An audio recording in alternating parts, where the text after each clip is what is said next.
finansial kan ya. Ya. Jadi dalam kegiatan logistik ya juga harus dilihat efektif dan efisien dari uang. Misalnya pengiriman. Misalnya produk Anda itu kapas, ya bahan dasarnya itu. Kalau yang efisien itu logistiknya lewat apa? Apakah lewat darat, apakah lewat laut, atau lewat udara? Itu harus Anda pikirkan. Halo, yang polsek ini punya siapa sih? Halo, tolong dimatikan itunya ya.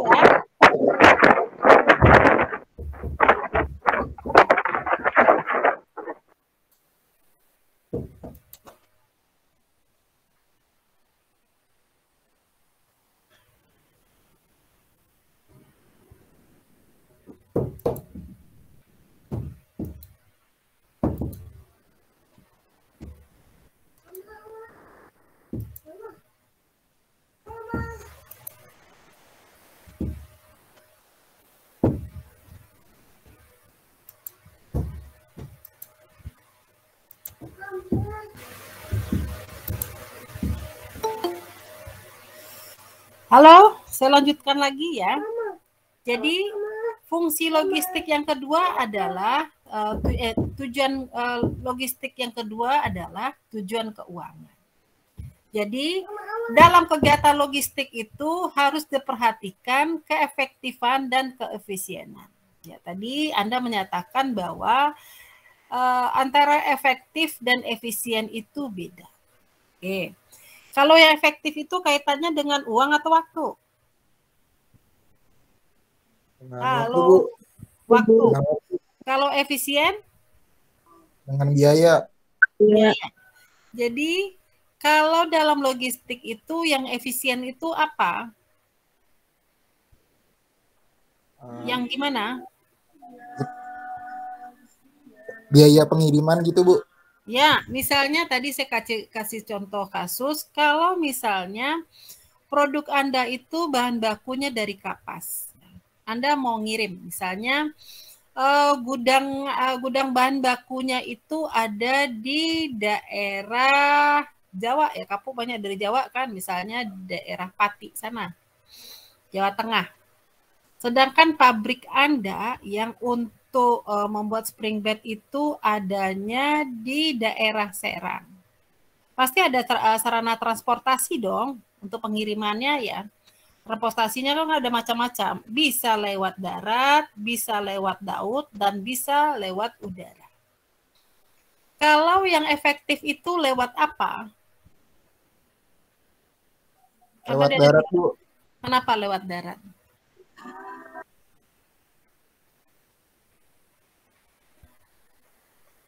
Kenapa lewat darat? Soalnya ngirimnya cuma ke Jawa doang, Bu. Nggak usah nyebrang laut. Oke, Anda harus ingat bahwa bahan baku Anda itu kan kapas ya, ringan kan? Kalau lewat darat hitungannya per kilo atau per kubik? Lebih murah mana, hitungan per kilo atau per kubik? Kubik, Bu. Iya kan? Hitungan kubik kan? Pertanyaan saya, apakah mau kontainer bawa kapas ya? Nggak mau kan mereka? Paling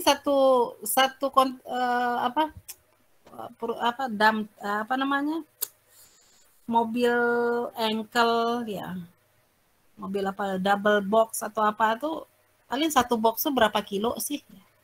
Rugi kan mereka. Maka disarankan lewat laut. Kenapa? Hitungannya per meter kubik kan. 1 meter kubik itu kan space-nya yang dihitung. Oke, jadi yang dilihat adalah bagaimana efektif dan keefisienan dalam kegiatan logistik. Jadi harus dilihat-lihat dulu. Atau contoh ekstrimnya, produk Anda itu materialnya dari emas. Misalnya dari tambang di Papua sana. ya, di daerah Timika sana. Ada perusahaan tambang, ya, membawa material emas itu sekitar 50 kilo emas untuk diolah di aneka tambang di daerah Pongkor sini, daerah Bogor. Kira-kira sarana transportasi yang Anda pakai apa? Apakah darat, laut, atau udara?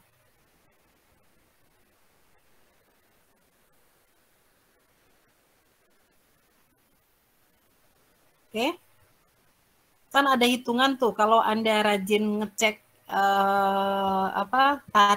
tarif tiki lah atau nama tiki, kan ada tuh ya, udara atau caraka atau apa lagi ya, wahana ya. Kan biaya pengiriman itu kan beda-beda tergantung modalnya apakah darat, laut, atau udara. Kalau yang Anda bawa materialnya emas, yang lebih efektif dan efisien itu lewat apa? Darat, laut, atau udara. Materialnya itu dari Timika sana di Papua, sedangkan pengolahannya itu ada di daerah Pongkor, Bogor.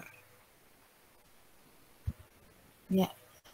Kalau dari sisi logistik, ya, lebih efektif, efisien lewat mana?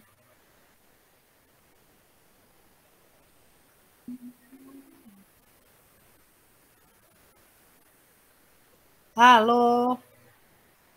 Lewat laut, Bu. Lewat laut. Kenapa lewat laut? Yang dibawa cuma 50 kilo. Lewat udara, Bu. Ya, lewat udara. Sana Anda apa? Lebih cepat pengirimannya, Bu. Terus apa lagi? Garansinya ya. Ada garansi kan? Kemudian biaya kirimnya kan nggak seberapa dibandingkan dengan material yang Anda bawa ya. Kalau sekilo tuh paling berapa sih kalau ngirim-ngirim barang paling jauh paling berapa? 50.000 paling.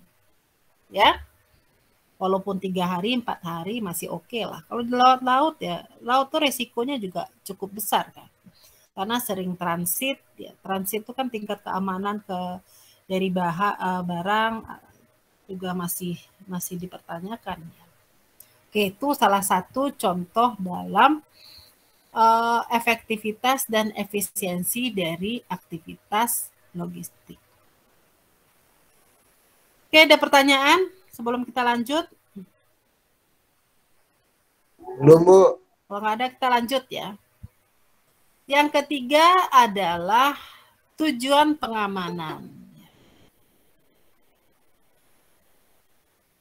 Ya, jadi logistik itu wajib mempunyai prosedur keamanan.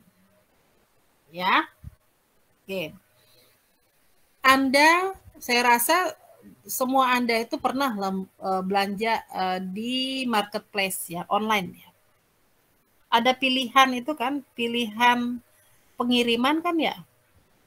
Yang Anda pilih yang mana? Salah satu faktor untuk memilih A, B, C, D itu apa?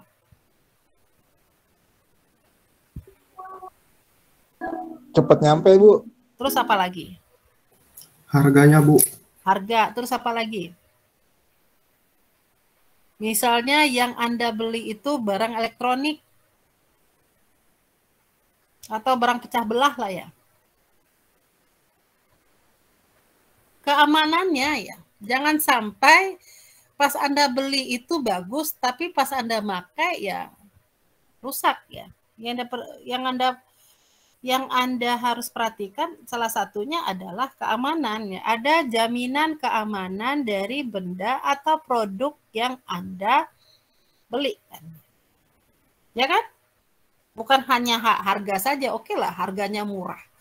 Tapi pengirimannya dari Cina sana. Kadang-kadang dari Lazada itu kan banyak juga barang impor dari Cina yang Anda harus inden dulu sekitar seminggu atau lebih kan ya.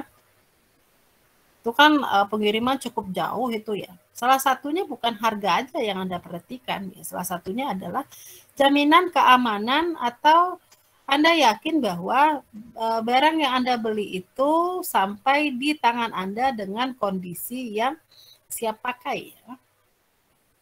Oke. Oke, ada pertanyaan sampai di sini? Halo. Kalau nggak ada pertanyaan, saya lanjut ya. Nah, sekarang dalam logistik itu ada 2 performa ya. Yang pertama adalah pelayanan, yang kedua adalah biaya. Ya. Pelayanan itu bisa dinilai nggak?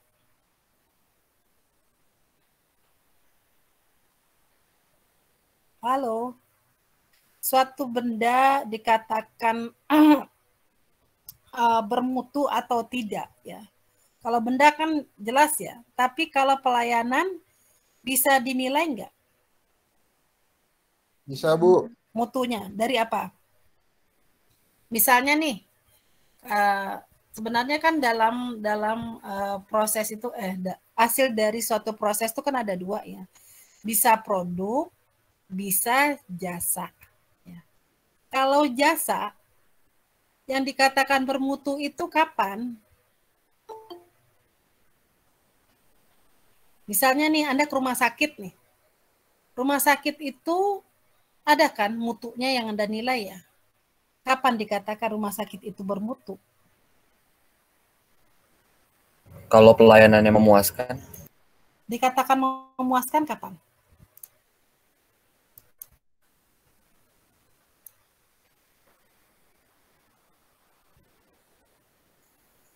Suatu jasa dikatakan memuaskan kapan? Apabila yang Anda harapkan, yang Anda terima, ya, sesuai dengan yang Anda harapkan. Ya. Sebentar ya. Oh.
Mohon maaf, tadi ada iklan sebentar ya.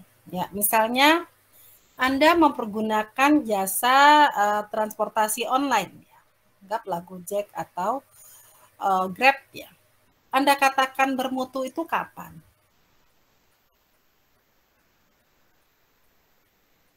Misalnya, yang dikatakan bermutu itu apabila yang Anda harapkan sesuai dengan Anda yang terima. Misalnya, kalau Anda pesan GoFood ya, GoFood itu kan biasanya ada waktu pengantaran, estimasi waktu pengantaran.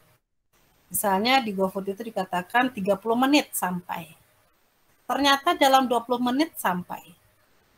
Yang dikatakan apakah itu bermutu atau tidak?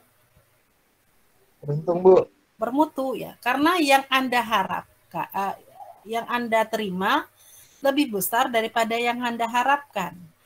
Yang Anda harapkan 30 menit, ternyata 20 menit udah selesai. Dan sebaliknya, misalnya yang Anda diestimasi itu waktunya 25 menit, ternyata Pas datang-datang udah 40 menit. Alasannya ya hujan lah, ya ban bocor lah, ya itu kan ternyata yang Anda harapkan tidak sesuai dengan yang Anda terima. Kan Anda katakan tidak pernah. Oke, sekarang kita lanjut lagi ke materi yang tadi.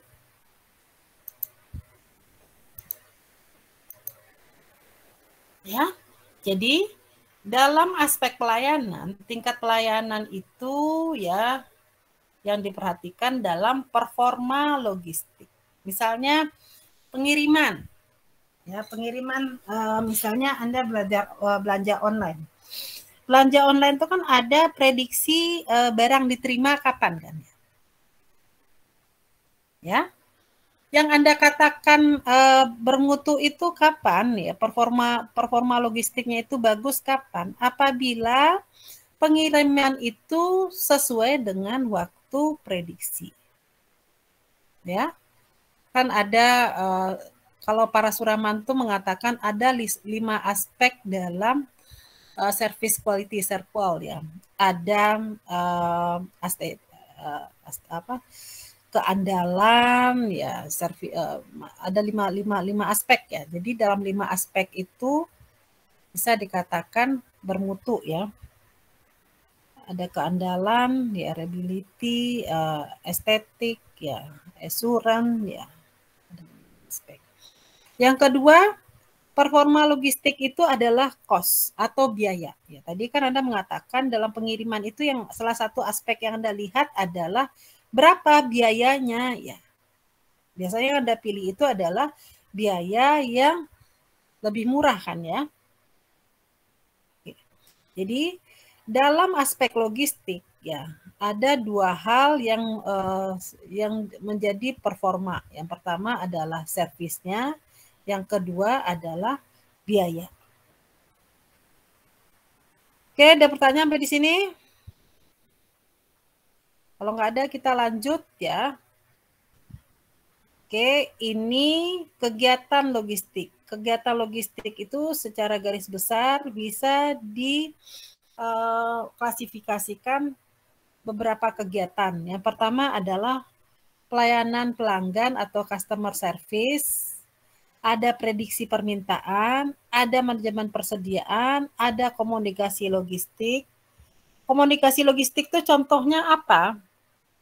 Kalau Anda bisa menelusurin kan barang Anda itu sampai di mana, itu adalah salah satu dari kegiatan komunikasi logistik. Misalnya, pemesanan kapan, pengemasan kapan, barang dalam proses pengemasan, kemudian pengiriman, lokasinya di mana bisa Anda cek kan, itu salah satu dari kegiatan logistik. Kemudian apalagi? Pemindahan material atau material handling. Kemudian apalagi? Proses pemesanan, ada proses pengemasan, ada komponen-komponen serta pelayanan pendukung. Kemudian pilih posisi pabrik serta tempat penyimpanannya seperti apa, ada procurement, ada reverse logistik, ada transportasi, ya, ada pergudangan dan penyimpanan.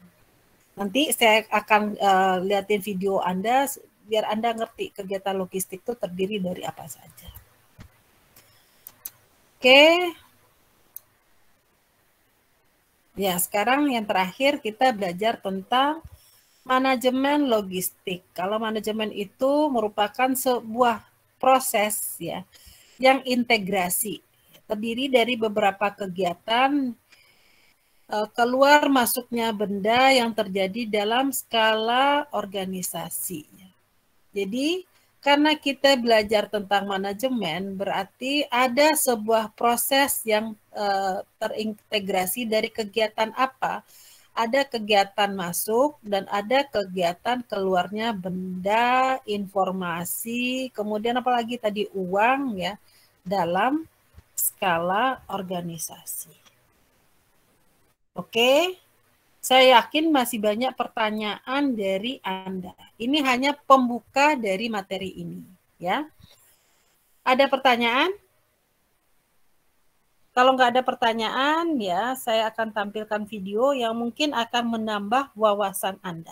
Ya, ini hanya pengantar saja kok ya. Ya, nanti kita akan masuk ke materi yang lebih dalam lagi ya tentang logistik. Halo, masih ada yang bertanya nggak sebelum kita sesi selanjutnya? Halo, kalau nggak ada saya tutup ya. Oke.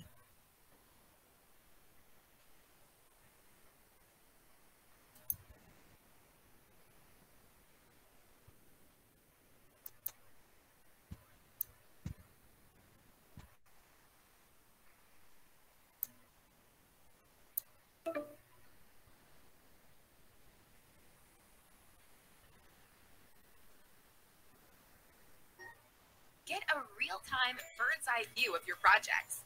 Create project plans in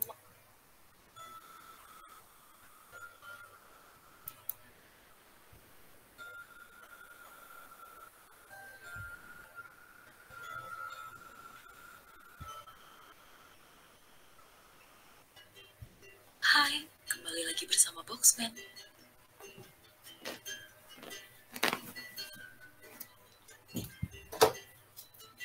Logistik adalah bagian dari manajemen supply chain atau rantai pasokan yang merencanakan, mengimplementasikan, dan mengendalikan aliran dan penyimpanan barang, jasa, juga informasi terkait yang efisien dan efektif dari titik asal ke titik konsumsi.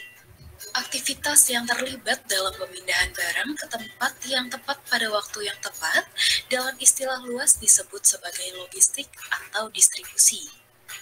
Tujuan logistik adalah untuk memenuhi kebutuhan pelanggan secara tepat waktu dan hemat biaya melalui proses pencernaan dan pelaksanaan, pengangkutan dan penyimpanan barang yang efisien. Proses ini terdiri dari berbagai fungsi yang harus dikelola dengan baik untuk membawa efektivitas dan efisiensi pada rantai pasokan organisasi. Fungsi utama dalam logistik meliputi yang pertama, order processing atau pemrosesan pemesanan. Ini adalah fungsi penting dalam operasi logistik. Dokumen pemesanan pembelian yang dilakukan oleh pembeli kepada pemasok adalah transaksi penting antara kedua pihak. Yang kedua adalah inventory control atau control inventaris.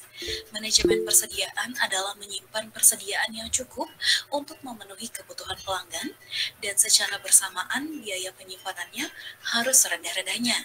Ini pada dasarnya adalah keseimbangan antara layanan pelanggan agar tidak kehilangan peluang pasar dan biaya untuk memenuhinya adalah sama. Ketiga, warehousing atau pergudangan. Pergudangan adalah proses penyimpanan barang jadi sampai barang tersebut dijual.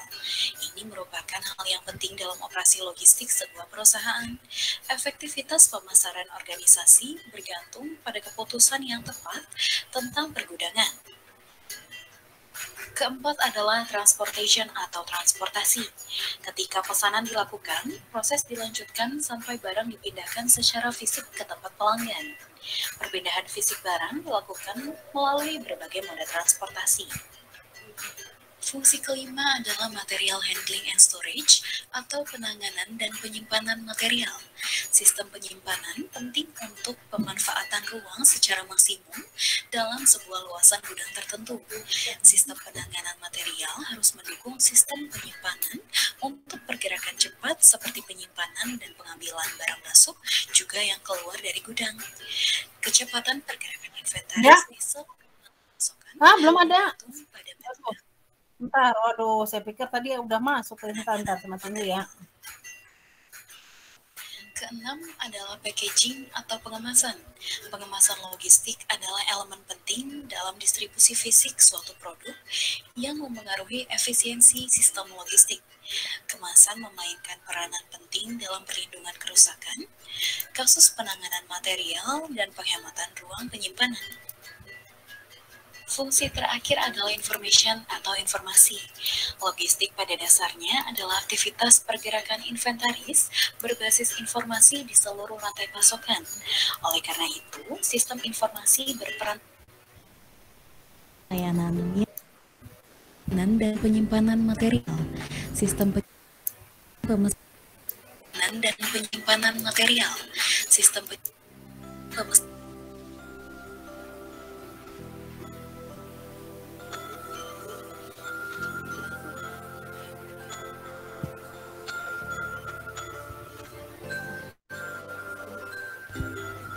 Hai, kembali lagi bersama Boxman.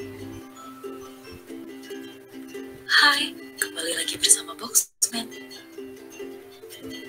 Logistik adalah bagian dari manajemen supply chain atau rantai pasokan yang Logistik merencanakan, adalah bagian dari manajemen supply mengimplementasikan chain dan mengendalikan atau rantai aliran pasokan dan yang penyimpanan merencanakan, barang, jasa, mengimplementasikan, juga dan informasi mengendalikan terkait aliran yang efisien dan dan penyimpanan efektif barang, dari titik jasa, asal ke titik juga konsumsi. informasi terkait Aktivitas yang efisien terlibat dan dalam efektif pemindahan dari barang titik ke asal tempat ke titik yang tepat konsumsi. pada waktu yang tepat Aktivitas yang dalam istilah terlibat luas dalam disebut pemindahan sebagai barang ke logistik tempat yang atau tepat pada distribusi. waktu yang tepat dalam Tujuan istilah luas logistik disebut adalah sebagai untuk memenuhi logistik kebutuhan atau pelanggan distribusi. secara tepat waktu Tujuan dan hemat logistik biaya adalah melalui untuk proses memenuhi pencernaan kebutuhan dan pelanggan pelaksanaan, secara tepat waktu pengangkutan dan dan hemat penyimpanan biaya barang yang melalui proses efisien. pencernaan dan Proses pelaksanaan, ini terdiri dari pengangkutan berbagai dan fungsi yang penyimpanan harus barang yang dikelola dengan efisien. baik untuk membawa Proses ini efektivitas dan terdiri dari efisiensi berbagai pada fungsi yang rantai harus pasokan dikelola dengan organisasi. baik untuk membawa Fungsi utama efektivitas dan dalam logistik efisiensi meliputi pada rantai pasokan organisasi. yang pertama, order processing Fungsi atau utama dalam pemrosesan logistik pemesanan. meliputi Ini adalah fungsi penting dalam operasi logistik. Dokumen pemesanan pembelian yang dilakukan oleh pembeli kepada pemasok adalah transaksi penting antara kedua pihak. Yang kedua adalah inventory control atau control inventaris. Manajemen persediaan adalah menyimpan persediaan yang cukup untuk memenuhi kebutuhan pelanggan dan secara bersamaan biaya penyimpanannya harus rendah-rendahnya. Ini pada dasarnya adalah keseimbangan antara layanan pelanggan agar tidak kehilangan peluang pasar dan biaya untuk memenuhinya adalah sama. Ketiga, warehousing atau pergudangan. Pergudangan adalah proses penyimpanan barang jadi sampai barang tersebut dijual. Ini merupakan hal yang penting dalam operasi logistik sebuah perusahaan. Efektivitas pemasaran organisasi bergantung pada keputusan yang tepat tentang pergudangan. Keempat adalah transportation atau transportasi. Ketika pesanan dilakukan, proses dilanjutkan sampai barang dipindahkan secara fisik ke tempat pelanggan. Perpindahan fisik barang dilakukan melalui berbagai moda transportasi. Fungsi kelima adalah material handling and storage atau penanganan dan penyimpanan material. Sistem penyimpanan penting untuk pemanfaatan ruang secara maksimum dalam sebuah luasan gudang tertentu. Sistem penanganan material harus mendukung sistem penyimpanan untuk pergerakan cepat seperti penyimpanan dan pengambilan barang masuk juga yang keluar dari gudang. Kecepatan pergerakan inventaris di seluruh rantai pasokan bergantung pada metode penanganan material. Keenam adalah packaging atau pengemasan. Pengemasan logistik adalah elemen penting dalam distribusi fisik suatu produk yang memengaruhi efisiensi sistem logistik. Kemasan memainkan peranan penting dalam perlindungan kerusakan, kasus penanganan material, dan penghematan ruang penyimpanan. Fungsi terakhir adalah information atau informasi. Logistik pada dasarnya adalah aktivitas pergerakan inventaris berbasis informasi di seluruh rantai pasokan. Oleh karena itu, sistem informasi berperan penting dalam memberikan layanan yang terbaik kepada pelanggan. Penggunaan alat TI untuk identifikasi informasi, akses, penyimpanan, analisis, pengambilan, dan dukungan keputusan yang penting di antara fungsi logistik membantu perusahaan bisnis untuk meningkatkan daya saing mereka.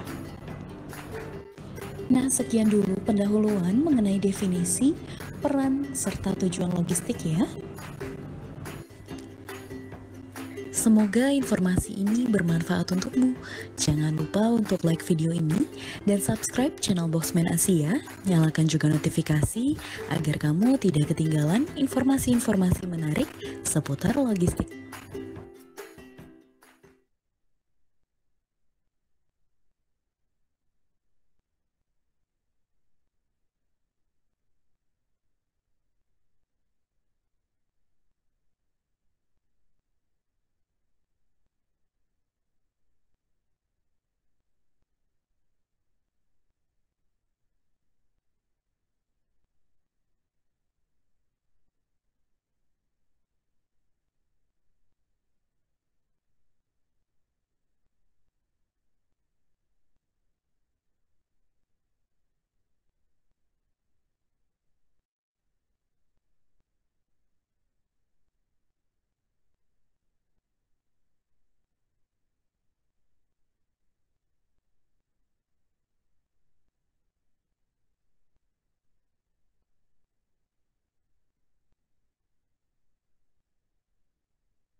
Halo. Ya, tadi saya udah putarkan satu video ya yang menambah wawasan Anda tentang logistik. Oke, ada pertanyaan nggak tentang materi yang tadi?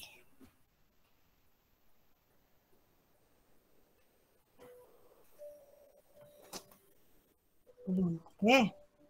Oke, sekarang saya absen dulu ya. Jadi yang nggak ada jawab waktu absen ini saya anggap nggak hadir ya.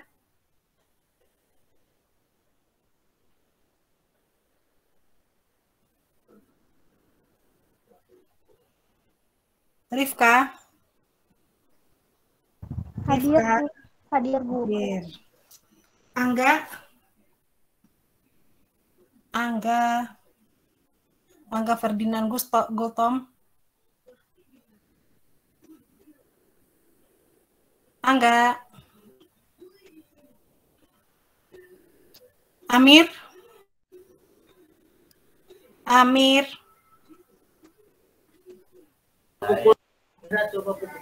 Hah?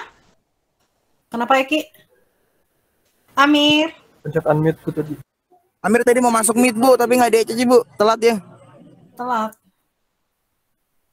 Kayak tadi saya ACC deh, Amir di Daud ya.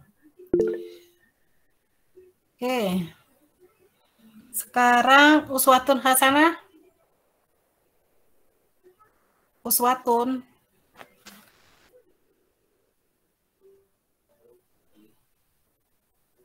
Nabila. Hadir, Bu. Hadir. Muhammad Farhan. Hadir, Bu. Hadir. Safira.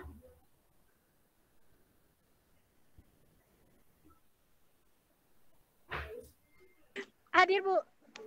Zalzila. Hadir, Bu.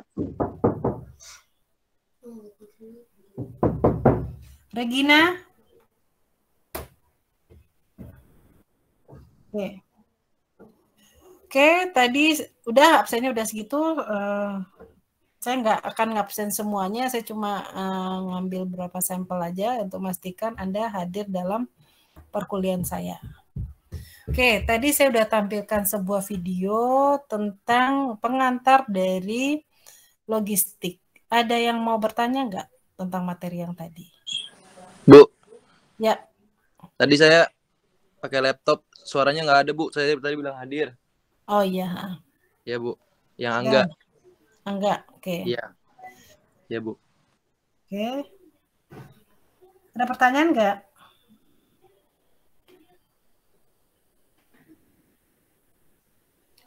Halo. Belum ada, Bu. Belum ada, Bu.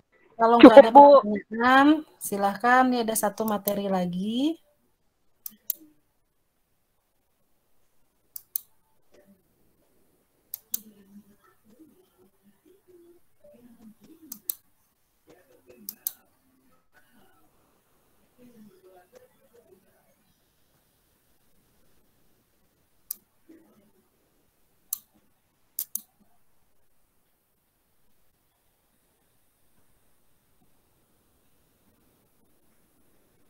Sistem Logistik Nasional yang menyatakan Sistem saat ini Logistik Nasional yang carut-marut logistik nasional bak benang kusut sehingga perlu ada perbaikan secara menyeluruh. Seperti apa detailnya kita akan simak dalam Logistik Indonesia mahal dan ruwet.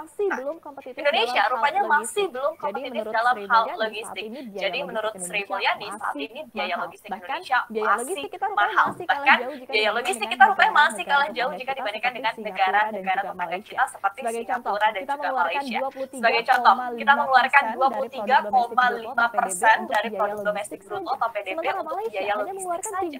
Sementara Malaysia hanya mengeluarkan 13% dari PDB-nya.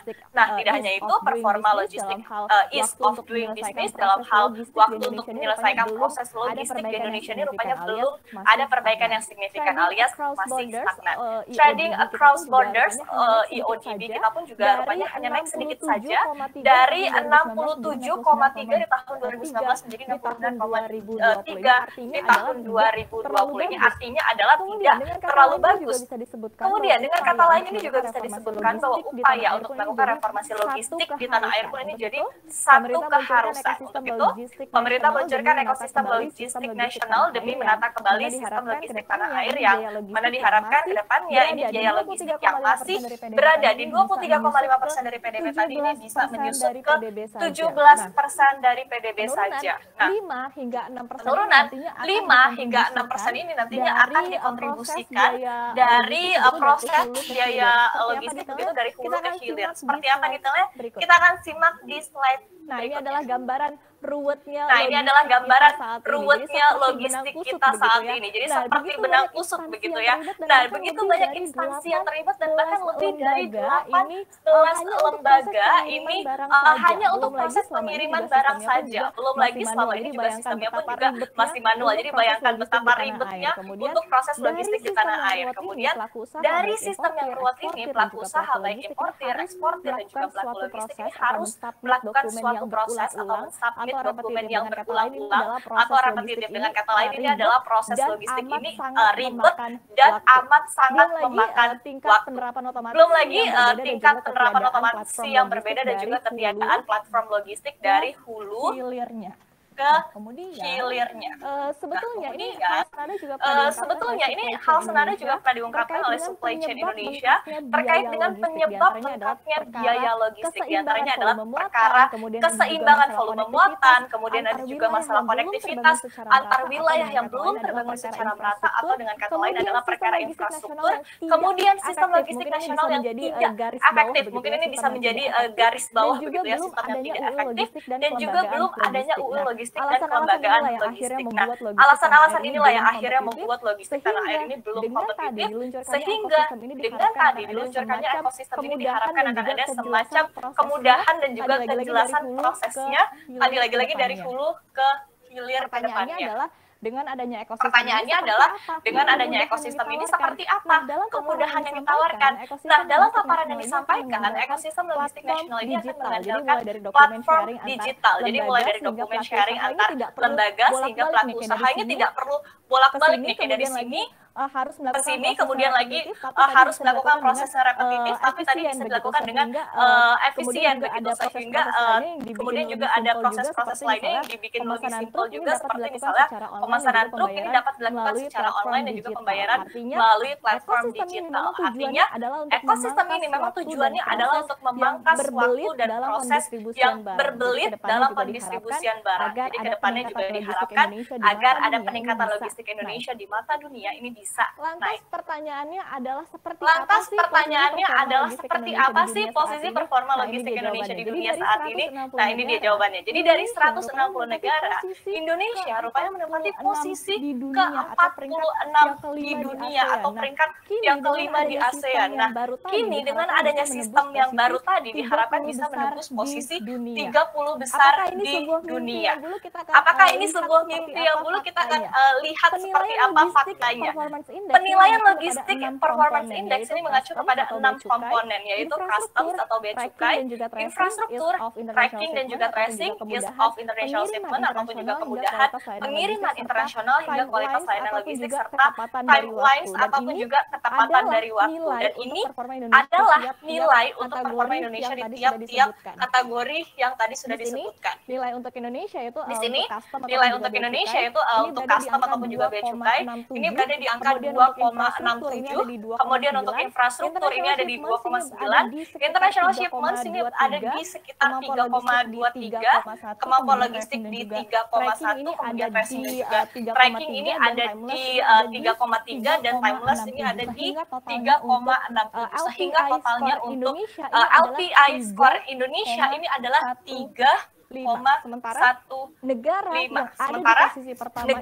yang ada di posisi pertama ini ditempati oleh Jerman dengan skornya adalah 4,2, kemudian disusul dengan Swedia dan juga Belgia. Nah, kalau tadi Ibu Sri Mulyani ini menyinggung ya relasi antara logistik dan juga perekonomian, ini mengacu kepada fakta dari LPI ini juga disebutkan bahwa high income countries ataupun juga negara-negara dengan pendapatan yang besar ini rupanya skor LPI-nya ini rata-rata 48% lebih tinggi dibandingkan low income countries. Kita lihat di slide yang terakhir ini mungkin terlalu jauh ya kalau kita bandingkan Indonesia dengan tadi skalanya adalah dunia. Nah, kita akan coba bikin lebih fair lagi, kita kerucutkan ke kawasan ASEAN saja. Yang mana rupanya prestasi logistik kita juga masih belum membanggakan. Nah, Indonesia rupanya berada di urutan kelima dalam ranking LPI di kawasan ASEAN. Ini untuk tahun 2018. Di posisi pertama rupanya ditempati oleh Singapura yang masuk ke dalam 7 besar terbaik di dunia. Tepat ada di posisi ke-7 dengan skornya adalah 4,00. Kemudian ada Thailand, untuk yang kedua ada Thailand ini terbaik kedua di ASEAN ataupun juga di posisi ketiga 22 di dunia ini dengan skornya adalah 3,41. Kemudian juga ada Vietnam di posisi ketiga dan juga Malaysia di posisi keempat dengan masing-masing ini adalah skornya 3,27 dan juga 3,22 dengan peringkat di dunia bisa kita lihat di sini 39 dan juga 41. Sementara Indonesia sekali lagi disebutkan ini ada di skor 3,15 dan posisi ke-46 di dunia dan kelima di ASEAN. Kemudian ini silakan Anda yang menilai ya, apakah dengan adanya reformasi logistik yang tadi sudah dipaparkan ini Indonesia bisa mampu nih menyalip at least Malaysia dan Vietnam begitu untuk menempati posisi ketiga di ASEAN. Selama ini memang kita sering berdalih ya. Selama ini memang kita sering berdalih ya bahwa negara kita ini merupakan kepulauan yang luas, maka menjadi tantangan untuk pembangunan infrastruktur dan juga urusannya ke logistik. Dan mungkin ini saatnya kita berganti pola pikir kita sejenak ini menjadi karena negara kita luas justru harusnya kita bisa menguasai urusan logistik at least di wilayah Asia Tenggara, karena sebetulnya tantangan sesungguhnya ini bukan medan ataupun juga wilayah, melainkan sistem itu sendiri. Jadi dengan adanya reformasi sistem ini kita sudah menuju ke arah yang benar, jadi semoga benar-benar bisa terlaksana ke depannya.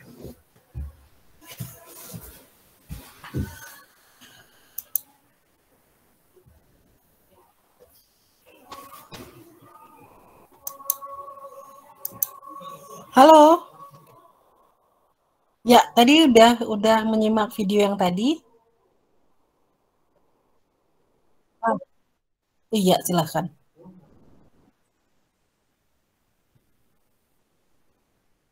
Ya, iya pengaruh ya, tapi harusnya kita bisa mengatasi apa itu kan sebenarnya itu peluang bagi kita ya, karena wilayah kita cukup luas, kita terdiri dari pulau-pulau, ya logistik itu kan harusnya kita menguasai dari masalah infrastruktur pengiriman. Ya. Misalnya dulu Habibie itu merancang pesawat yang bisa untuk daerah-daerah yang cukup dekat kan ya, yang masalah logistik juga kan tujuannya sebenarnya itu.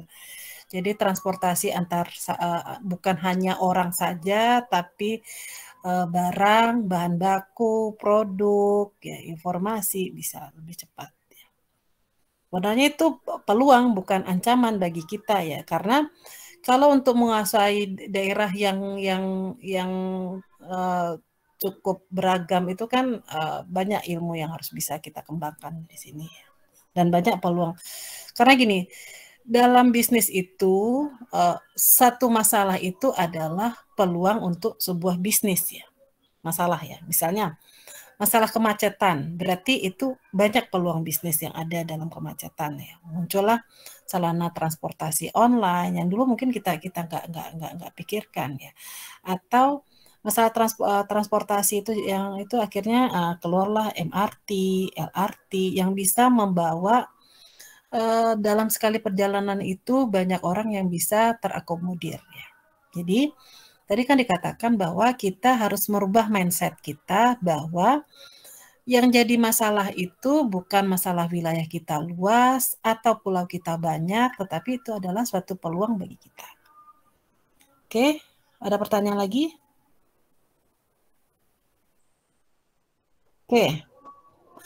Oke, setelah mendengar dari paparan tadi, ya sekarang bagian Anda adalah tugas ya. Ya karena ini kan udah kuliah yang udah semester-semester atas ya. Jadi Anda membuat makalah tentang carut marut dari transportasi tadi ya. Pertama, Anda harus buat latar belakangnya dulu. Latar belakangnya apa? Ya, tadi dikatakan bahwa masalah logistik di Indonesia itu sangat ruwet ya dan biayanya juga cukup mahal ya. Latar belakangnya apa? Kemudian permasalahannya itu apa sih ya? Yang namanya latar belakang itu adalah pengantar bagi Anda atau pembaca bahwa oh ya di sini ada masalah ya. Ada suatu hal yang menarik yang Anda harus angkat ya. Kemudian latar belakang, kemudian permasalahannya apa? Tadi udah dipaparkan dalam materi tadi. Kemudian tujuannya apa? Apa yang Anda akan raih dari tulisan Anda? Kemudian langkah-langkah pemecahannya apa?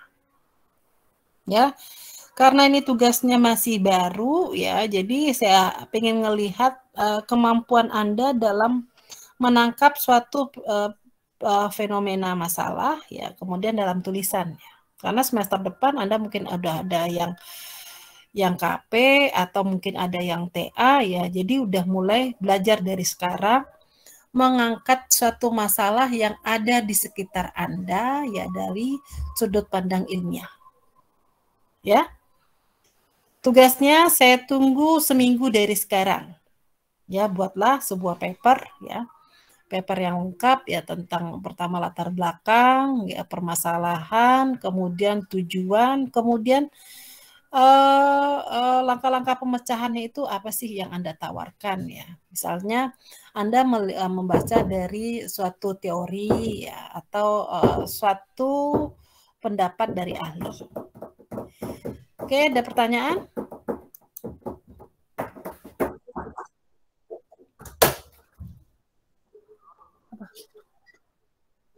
Oke, tugas pribadi ya. Oke, saya tunggu via email terakhir sebelum kita kuliah semester minggu depan. Ya, minggu depan kan kita Jumat jam 13.50 ya. Sebelum jam 13.50 saya akan close ya. Oke, ada pertanyaan lagi?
Udah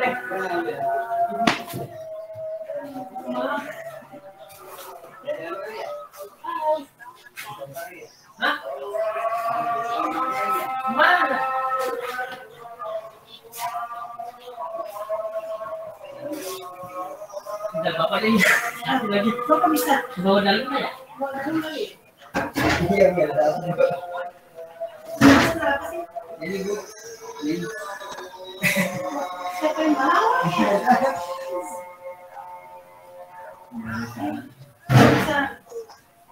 Enggak ada.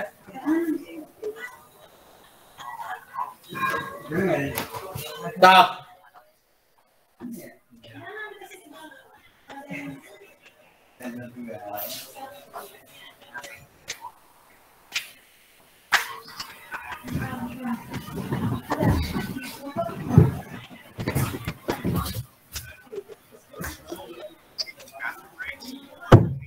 Situ.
Halo. Ya, Bu. Masih ada pertanyaan nggak tentang tugas untuk minggu depan? Ya, saya ulangi lagi ya. Tugas Anda untuk minggu depan membuat makalah tentang masalah logistik di Indonesia yang tadi ya, yang dipaparkan di YouTube tadi ya. Silahkan Anda kembangkan. Jadi terdiri dari latar belakangnya apa, kemudian yang menjadi masalahnya itu apa ya. Kemudian tujuannya itu apa sih yang Anda mau buat dalam makalah ilmiah itu apa ya. Tujuannya kan berarti menjawab pertanyaan dari permasalahan yang ada kan ya. Kemudian yang terakhir tentang langkah-langkah apa untuk memecahkan masalah itu ya. Ya, bisa Anda ambil dari teori atau textbook atau dari Anda mengutip dari pernyataan siapa gitu. Ya. Tugas Anda kumpul ke email saya. Terakhir saya terima sekarang tanggal berapa sih? Tanggal 1 berarti ya? Tanggal 1. Cepat amat tanggal 1 ya, tanggal 25 ya. Sekarang 17 ya? 17 18. 17 Bu. Nah, berarti tanggal 24 ya. Ya, Bu. Oke.